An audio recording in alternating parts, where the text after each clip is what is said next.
Siva sir, நீங்கள் நிறைய Brook out பண்ணியிருக்கீங்கன்னு இதிலிருந்தே தெரியுது.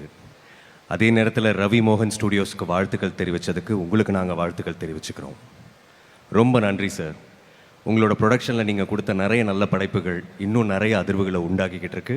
அதே மாதிரி ரவி மோகன் சாரோட ஸ்டுடியோஸும் நல்ல அதிர்வுகளை உண்டாக்கும்னு நாங்கள் நம்புகிறோம். ரொம்ப நன்றி சார்.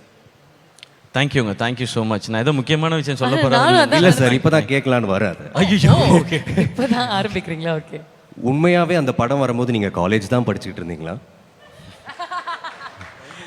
அதாவது நான் எப்படி ஆரம்பித்தேன், என்ன பண்ணேன், ஏது பண்ணேன் நான் தனியாக சொல்ல தேவையில்லை. மொத்த தமிழ்நாட்டுக்கும் தெரியும் நான் எங்கே ஆரம்பித்தேன், எங்கே வந்து என்ன பண்ணிகிட்டு இருக்கேன்னு.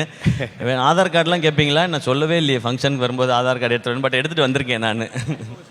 செக் பண்ணிக்கலாம். ரவி மோகன் ஸ்டுடியோஸ்க்கு எப்போ சார் டேட் தர போகிறீங்க? நான் ரெடின்னு சொல்லிட்டேன். நான் அவர் தான் சொல்லணும். இப்போ அட்வான்ஸ் கொடுத்தீங்கன்னா வாங்க மாட்டேன். நான் சொல்கிறேன், நல்ல நாளாக தான் இருக்குது. ஸ்டேஜ் இருக்குது, என்கிட்ட பேங்க் அக்கௌண்ட் இருக்குது, செக்கு கொடுக்கலாம், இங்கேயே சைன் பண்ணலாம், கொடுக்கலாம். நான் ஏதோ வேணான்னு சொன்ன மாதிரி நானும் யோசிச்சேன், எதுக்கு ஆதார் கார்டு பேன் கார்டுலாம் எடுத்துட்டு வரேன்னு சொல்லிட்டு இதுக்காக தான் போல. Ravi sir, thank you. உங்களுக்கு ஓகேவா? அந்த அளவுக்கு கூடிய சீக்கிரம் ரவி மோகன் ஸ்டுடியோஸ் வளர்ந்து வந்ததுக்கு அப்புறம் நானே வரேன் பிரதர். டைரக்டரா ப்ரொடியூசரா சார்? ஓ, அது அவர் சாய்ஸ். ப்ரொடியூசர் கன்ஃபார்ம், டைரக்ஷன் வேணுமா இல்லையான்றது அவருக்கு அப்புறமா முடிவு பண்ணிட்டோம். டைரக்டர் அவரே இருந்துட்டா பட்ஜெட் ஈஸியாக இருக்கும் இல்லையா? அந்த பட்ஜெட்டை நான் எடுத்துக்கலாம். யா, உங்களை மாதிரி ஹீரோஸ் தான் நம்ம கம்பெனிக்கு தேவைன்னு நினைக்கிறேன்.